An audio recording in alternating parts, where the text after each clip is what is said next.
નમસ્તે વિદ્યાર્થી મિત્રો, આગળના વિડીયોની અંદર આપણે જૈવ વિવિધતાની નુકસાનીના કારણો જોયા. 3 માર્ક્સ માટે ખૂબ જ ઇમ્પોર્ટન્ટ છે, વ્યવસ્થિત તૈયાર કરી લેજો. બરાબર છે. જૈવ વિવિધતાનું સંરક્ષણ આપણે આ વિડીયોની અંદર જોઈશું કે જૈવ વિવિધતાનું સંરક્ષણ શા માટે કરવું જોઈએ અને જૈવ વિવિધતાનું સંરક્ષણ કેવી રીતે કરી શકીએ. બરાબર છે. આપણે જૈવ વિવિધતાના સંરક્ષણ શા માટે કરવું જોઈએ એ તમને અહીંયા આપેલું છે.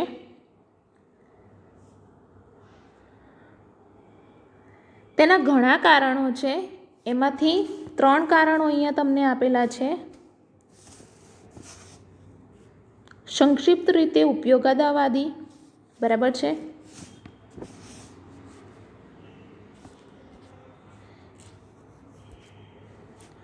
સંક્ષિપ્ત રીતે ઉપયોગિતાવાદી, વ્યાપક રીતે ઉપયોગિતાવાદી અને નૈતિક રીતે. એટલે કે સંક્ષિપ્ત રીતે, વ્યાપક રીતે અને નૈતિક રીતે જે પણ ઉપયોગવાદી છે એ રીતે આપણે શું કહેવાય, જૈવ વિવિધતાનું સંરક્ષણ જોવાનું છે.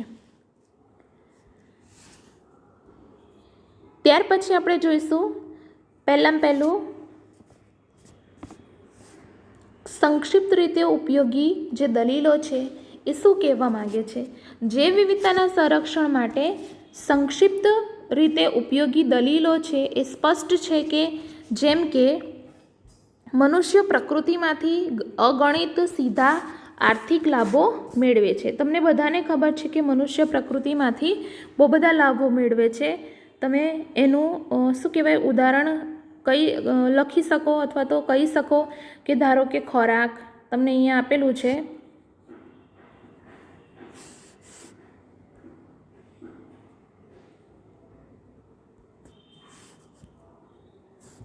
ખોરાક, ત્યાર પછી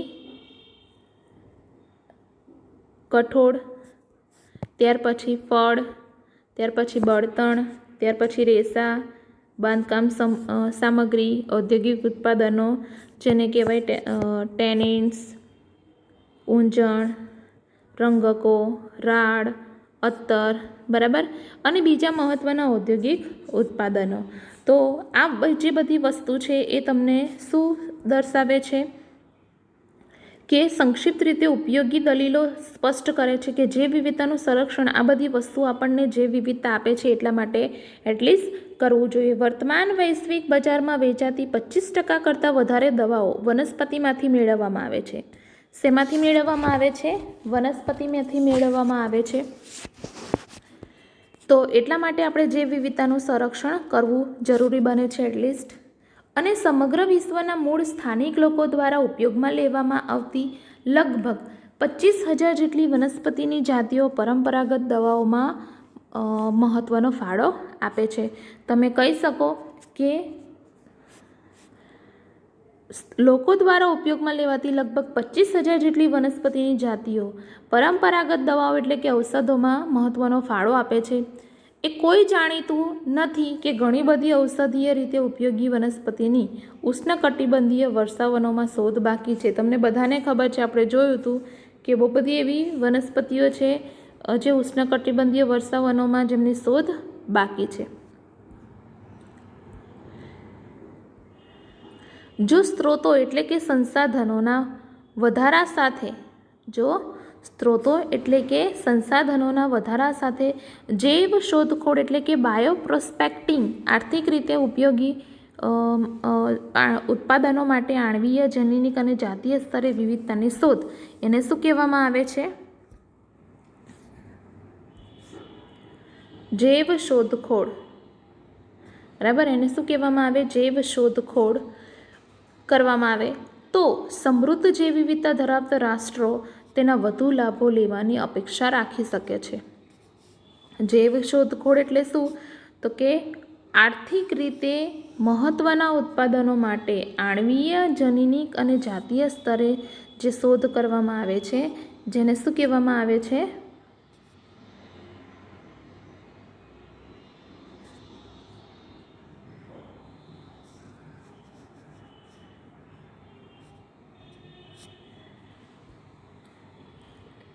જૈવ શોધખોળ. તો આ થઈ ગઈ સંક્ષિપ્ત રીતે ઉપયોગિતાવાદી દલીલ, બરાબર, કે આપણે ઉપયોગ કરીએ છીએ જૈવ વિવિધતાનો એટલા માટે એટલીસ્ટ આપણે જૈવ વિવિધતાનું સંરક્ષણ કરવું જોઈએ. આ એક રીઝન છે જૈવ વિવિધતાનું સંરક્ષણ કરવા માટે. 3 રીઝનો છે, 3 કારણો છે. એમાં આપણે પહેલું જોયું કે સંક્ષિપ્ત રીતે ઉપયોગિતાવાદી જૈવ સંરક્ષણ કેવી રીતે જરૂરી છે. 3 માર્ક્સની અંદર આ પૂછાય છે, તો તમારે વ્યવસ્થિત એને યાદ રાખવાનું. ત્યાર પછી તમને આપેલું છે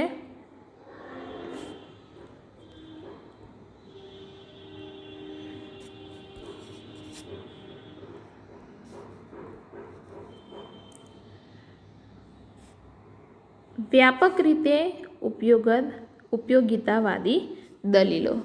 કઈ રીતે તમને દલીલ આપેલી છે? વ્યાપક રીતે ઉપયોગિતાવાદી દલીલો.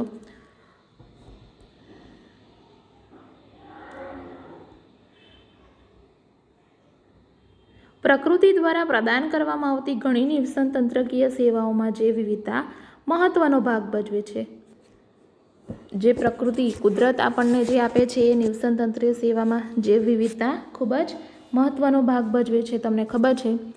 બીજું કે ખૂબ જ ઝડપથી નાશ પામતા કે ઘટતા જતા એમેઝોન જંગલો પ્રકાશ સંશ્લેષણ દ્વારા પૃથ્વીના વાતાવરણમાં કુલ ઓક્સિજનના લગભગ 20% જેટલો ઓક્સિજન ઉત્પન્ન કરતા હોવાનો અંદાજ છે. કે એમેઝોન જે વર્ષા જંગલો છે એમાં પ્રકાશ સંશ્લેષણ દ્વારા જે પણ ઓક્સિજન મળે છે આપણને, એ પૃથ્વીના વાતાવરણના કુલ ઓક્સિજનના લગભગ કેટલા ટકા જેટલો ઓક્સિજન ઉત્પન્ન થાય છે એનાથી? તો કે 20%. તો ઇમેજિન કરો કે 20% ઓક્સિજન આપણને કેટલું બધું મહત્ત્વ આપે છે. શું આપણે પ્રકૃતિ દ્વારા પ્રદાન કરવામાં આવતી આ સેવાનું આર્થિક મૂલ્ય આંકી શકીએ? કોઈ જ મૂલ્ય નથી, અમૂલ્ય છે. જે પણ આપણને કુદરતી સંપત્તિઓ મળી છે એ બધી કેવી છે? અમૂલ્ય છે.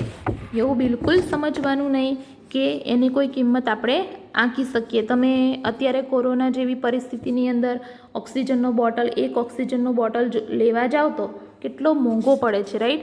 તો આ તો પ્રકૃતિ આપણને, કુદરત આપણને ફ્રીમાં ઓક્સિજન આપે છે. એ તો કંઈ ચાર્જ લેતી નથી. જો લેતી હોત તો આપણે અત્યાર સુધી લૂંટાઈ ગયા હોત, બરાબર છે? તો તમને ઉદાહરણ આપેલ છે કે તમારી નજીકની હોસ્પિટલમાં એક ઓક્સિજન સિલિન્ડર પર કેટલો ખર્ચ થાય છે. તેનાથી તમે તેનું કેટલું અનુમાન લગાવી શકો છો. તમને બધાને ખબર છે, મેં તમને હમણાં જ કહ્યું કે કોરોના જેવી પરિસ્થિતિની અંદર આપણે ઓક્સિજનની જ્યારે જરૂર પડતી હોય છે ત્યારે ઓક્સિજનની વાત કરીએ તો તમને બધાને ખબર છે કે ઓક્સિજન સિલિન્ડર કેટલો મોંઘો આવે છે. પરાગનયન, જેના વગર વનસ્પતિઓ આપણને ફળ કે બીજ આપી શકતી નથી.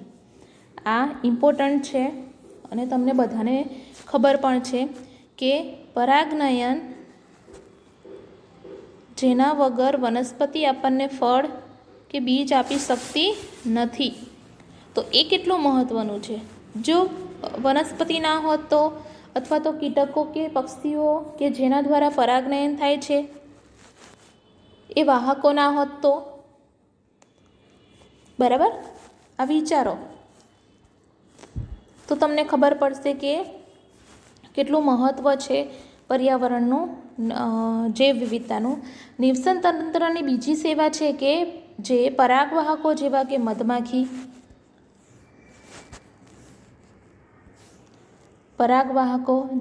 મધમાખી, ભમરા, પક્ષીઓ અને ચામાચીડિયા દ્વારા નિવસન તંત્ર આપણને પ્રદાન કરે છે, બરાબર? કે પરાગવાહકો જેવા મધમાખી, ભમરા, પક્ષીઓ અને ચામાચીડિયા દ્વારા નિવસન તંત્રો આપણને પ્રદાન કરે છે. તમને બધાને ખબર છે પરાગવાહકો તરીકે આ બધા જ સજીવો હોય છે જે નિવસન તંત્ર દ્વારા જ આપણને મળે છે. પ્રાકૃતિક પરાગવાહકોની મદદ વગર પરાગનયન પૂર્ણ કરવાનો ખર્ચ શું હશે? બીજા અપ્રત્યક્ષ લાભો પણ છે જે આપણે પ્રકૃતિમાંથી મેળવીએ છીએ. કે બીજા પણ અમુક લાભો છે, અમુક અમૂર્ત અપ્રત્યક્ષ લાભો છે. આ તો આપણે દેખીતા રીતે જોઈ શકીએ છીએ, પરંતુ બીજા પણ એવા લાભો છે જે આપણે પ્રકૃતિમાંથી એટલે કે નિવસન તંત્રમાંથી મેળવીએ છીએ. તો એ કુદરતી લાભ છે એ તમને આપેલું છે કે જેમ કે લાકડાના જાડા ગોળવા ફેરવીને, એટલે કે વોકિંગ થ્રુ થીક વુડ, ચાલવાનો વન ભ્રમણ દરમિયાન, વસંત ઋતુમાં સંપૂર્ણ ખીલેલા પુષ્પો નિહાળવાનો, કે સવારમાં બુલબુલના ગીત સાંભળતા સાંભળતા જાગવાનો સૌંદર્ય આનંદ, આ જે છે એ આપણે એની કોઈ કિંમત આંકી શકતા નથી. અને આપણને શું કહેવાય, અપ્રત્યક્ષ રીતે આપણને એવો ખ્યાલ નથી કે આ કુદરત દ્વારા આપણને મળે છે. આપણને તો એમ જ છે કે એમની મરજી છે, પણ એમની મરજી નથી હોતી. આપણને આ જૈવ વિવિધતા દ્વારા કે નિવસન તંત્ર દ્વારા આ બધી કુદરતી પ્રક્રિયાઓનો લાભ મળે છે, કે વસંત ઋતુમાં સંપૂર્ણ ખીલેલા પુષ્પો જોવાનો લાભ, ત્યાર પછી સવારમાં બુલબુલના ગીતો સાંભળતા સાંભળતા જાગવાનું સૌંદર્ય, બરાબર. આ બધું આપણને પ્રકૃતિમાંથી જ મળે છે. શું આપણે આવી વસ્તુઓ પર કોઈ ભાવ સૂચક કિંમત મૂકી શકીએ? કોઈ જ કિંમત મૂકી શકીએ નહીં. તો આ થઈ ગઈ વ્યાપક ઉપયોગિતાવાદી દલીલો. પહેલાં શું હતું? સંક્ષિપ્ત રીતે ઉપયોગિતાવાદી દલીલ. બીજી કઈ ભણ્યા આપણે? વ્યાપક ઉપયોગિતાવાદી દલીલો. હવે આપણે જોઈશું ત્રીજી અને છેલ્લી દલીલ.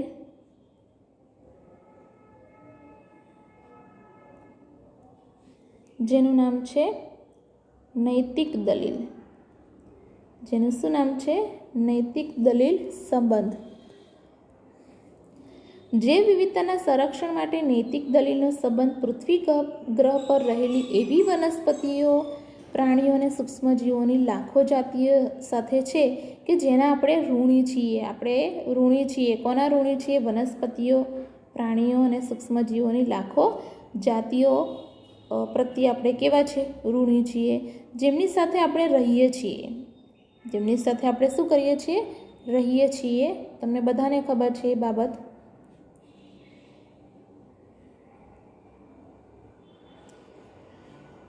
દાર્શનિક કે આધ્યાત્મિક રીતે આપણે સમજવાની જરૂર છે કે દરેક જાતિઓ તેનું આંતરિક મૂલ્ય ધરાવે છે. બધાના જ પોતપોતાના મૂલ્ય હોય છે. દરેક જાતિઓને પોતપોતાનું મૂલ્ય હોય છે, બરાબર. ભલે પછી આપણા માટે તેનું વર્તમાનમાં કોઈ પણ આર્થિક મૂલ્ય ન હોય, કે દરેક જાતિઓને પોતાનું આંતરિક મૂલ્ય હોય છે. વનસ્પતિ હોય, પ્રાણી હોય કે કીટકો હોય, બરાબર. ભલે ને પછી આપણા માટે વર્તમાનમાં કોઈ પણ આર્થિક મૂલ્ય ન ધરાવતા હોય, ભલે ને આપણને કોઈ રીતે આર્થિક રીતે ઉપયોગી ન હોય, પણ તે છતાં પણ એ જાતિનું પોતાનું આગવું મૂલ્ય હોય છે. ભવિષ્યની આવનારી પેઢીઓને સારી રીતે સુનિશ્ચિત કરવા તેમજ તેમની સુખાકારી માટે આપણા જૈવિક વારસાનું જતન કરવાની આપણી નૈતિક ફરજ છે. એ જ તમને અહીંયા સમજાવે છે કે ભવિષ્યની આવનારી પેઢીઓને સારી રીતે સુનિશ્ચિત કરવા અને સુખાકારી માટે આપણા જૈવિક વારસો આપણને જે મળ્યો છે એ જૈવિક વારસાનું જતન કરવાની આપણને નૈતિક ફરજ બને છે, બરાબર.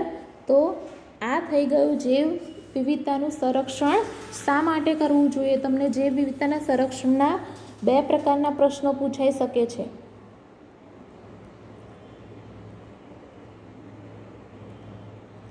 તમને જૈવ વિવિધતાના સંરક્ષણના 2 પ્રકારના પ્રશ્નો પૂછાઈ શકે છે. પહેલો પ્રશ્ન એ રીતે પૂછાય કે જૈવ વિવિધતાનું સંરક્ષણ શા માટે કરવું જોઈએ, અને બીજો પ્રશ્ન એ પૂછાય છે કે જૈવ વિવિધતાનું સંરક્ષણ કેવી રીતે કરવું જોઈએ. તો બંને પ્રશ્નો ખૂબ જ ઇમ્પોર્ટન્ટ છે, રાઈટ, તમારા માટે. તો વ્યવસ્થિત એને સમજજો. નેક્સ્ટ સેશનની અંદર આપણે નેક્સ્ટ વિડીયોની અંદર જૈવ વિવિધતાનું સંરક્ષણ કેવી રીતે કરવું જોઈએ એ જોઈશું. એના અભિગમો છે, 2 અભિગમો છે, સ્વસ્થાન સંરક્ષણ અને નવસ્થાન સંરક્ષણ, જે આપણે નેક્સ્ટ સેશનની અંદર જોઈશું.